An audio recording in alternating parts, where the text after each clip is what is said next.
The Sega Saturn is Sega's entry into the 5th generation of video game consoles, and it's the successor to the massively popular Sega Genesis or Mega Drive. Its successor is the Sega Dreamcast. The Saturn was released on November 22, 1994 in Japan.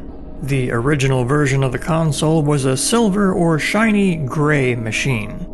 In North America, it was released ahead of its planned September 2nd release date on May 11, 1995, in order to get a head start on the Sony PlayStation, which would be released on September 9, 1995. Some notable games for the Sega Saturn are Virtua Fighter, Nights into Dreams, and Grandia.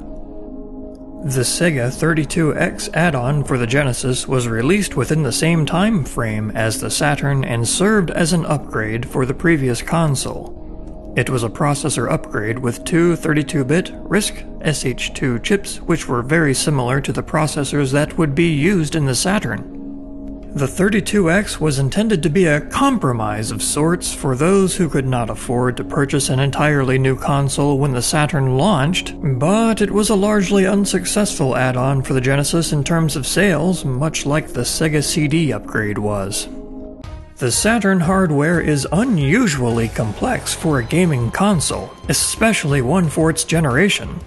It has not one, but two Hitachi SH2 32-bit RISC chips running at 28.6 MHz. There is also the System Control Unit, which is a coprocessor for the twin CPUs running at 14.3 MHz.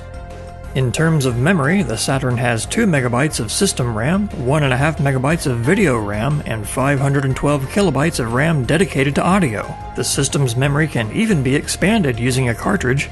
The system also has dual graphics processors, the VDP-1 running at around 28.6 MHz and VDP-2 running at around 57.2 MHz and capable of up to 1.8 million polygon transformations per second.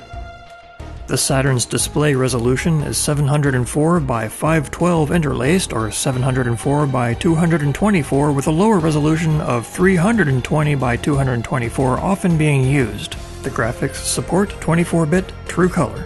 That's 16.7 million possible colors at a time. VDP-1 handles foreground graphics like sprites and polygons as well as handling textures. VDP-2 is primarily used for rendering background imagery. The console has both a double-speed CD-ROM and a cartridge slot.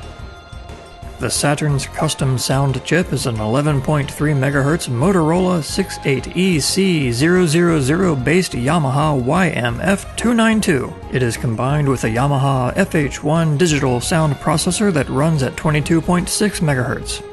Now this chip combines the ADPCM wavetable synthesis abilities of many other 5th generation consoles with FM synthesis reminiscent of the Genesis or Mega Drive. It supports up to 32 channels, 16 bits per sample, and sample rates up to 44.1 kHz. Regarding the somewhat impressive hardware specifications, it certainly gave the console a technical edge, but it made game development much more difficult. Yu Suzuki, the head of Sega's AM2 team, said this about the Saturn's hardware with regard to the development of Virtua Fighter. One very fast central processor would be preferable. I don't think all programmers have the ability to program two CPUs. Most can only get about 1.5 times the speed you can get from one SH2. I think that only 1 in 100 programmers are good enough to get this kind of speed out of the Saturn. The tried and true utility P-Sound comes through yet again in extracting the audio from the BIOS firmware. This was actually a surprise. It couldn't do that for the Dreamcast. This time around, however, although it does find and convert the audio properly, there is some data from the firmware at the very end of each audio clip that I had to trim out. It was a very loud sound at the end of each sample.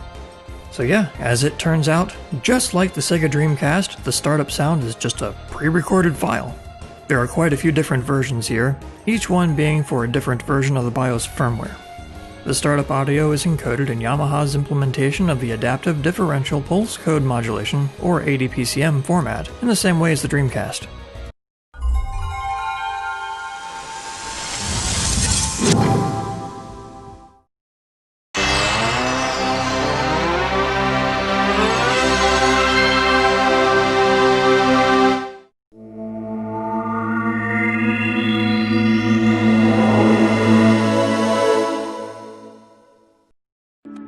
The three major versions of the console are the original, the V-Saturn, created by JVC, and Hitachi's Hi-Saturn.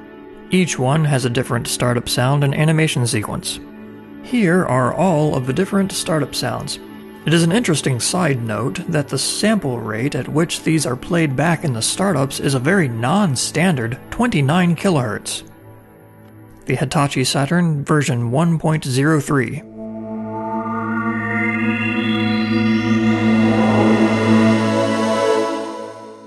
The Japanese Hitachi Saturn version 1.01. The Japanese Hitachi Saturn version 1.02. The Japanese Saturn version 1.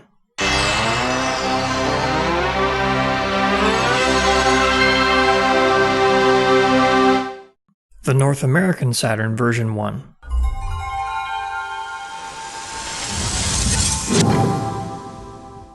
The Japanese version 1.01.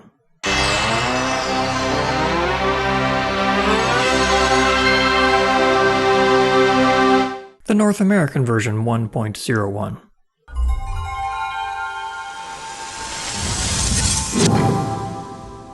The Japanese V-Saturn version 1.01.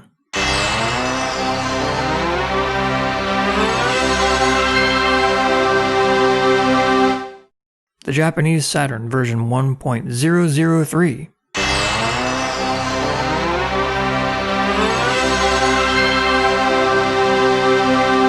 The European version of the Saturn.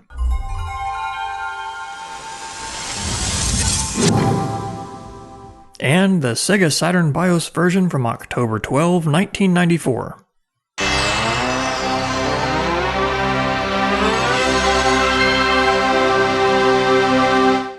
I'm not going to attempt to recreate these sounds like I did for past consoles. None of my past attempts have been all that accurate, and this would have been no different. I will, however, discuss what's in each of these startup sounds. The original Saturn startups are sort of an inverted chord version of the classic Sega jingle. Sega! The first chord is an F major suspended, but there are some other notes in harmony with that chord here. The chimes arpeggiate within that chord, and then the sound is finished off with a simple C major chord.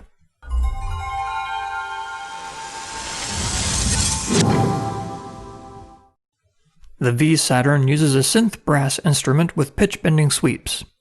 The notes for this version are simply C, G, and the next octave's C, with an upward pitch bend on each note bringing it up to its correct key.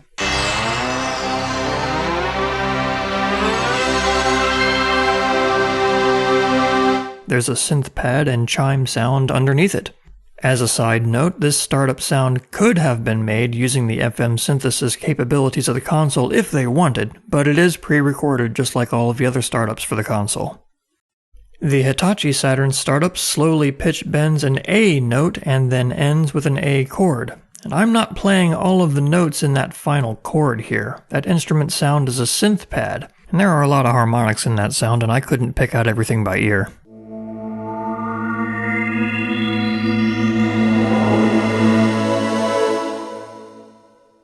The Saturn was considered moderately successful in Japan, but it was largely a failure in the United States.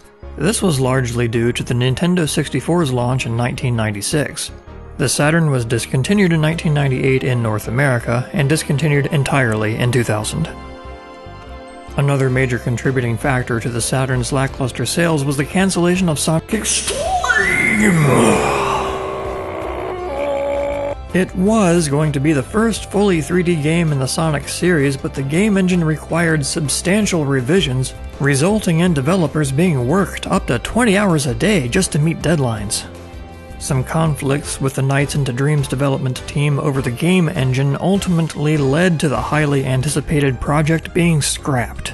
Additionally, the complexity of the Saturn's hardware made game development somewhat difficult, and this discouraged third-party developers from making games for this console. The only Sega console I've ever owned was the Sega Genesis. I got it for Christmas back in 1992 along with the Sega CD add-on. It's kind of a funny story, but back before the internet, the only way I could get information about consoles was from TV ads and magazines and stuff. But back in 1992, I asked for the Sega Genesis and Sega CD as a Christmas gift. I was under the false impression that the console had video editing capabilities because of that title Make My Video featuring INXS, Criss Cross, and Marky Mark and the Funky Bunch. I was only 15 at the time, and I was somewhat unaware of just how expensive actual digital video editing equipment was at the time. I had thought that the console had analog video capture capabilities and analog video input. Now, when I got the console for Christmas, I quickly figured out that it didn't actually have analog video editing capabilities, and the Make My Video title was nothing more than rearranging pre-recorded clips. I did, however, in 1993 finally get a video spigot card, which allowed me to capture and edit video on our home computer. You know, it's kind of funny how things have changed. Back then, digital video editing was something that not everyone could do. It was really difficult to get a computer set up to be able to do it. Nowadays, where any laptop or desktop system, even some smartphone, you can edit high-definition video with no problem. Well, that's the story of the Sega Saturn and its startups. I hope you found this interesting and somewhat informative. If you haven't already, check out my video about the Dreamcast and its startup. The Dreamcast has a lot of similarities to the Saturn. Thanks for watching.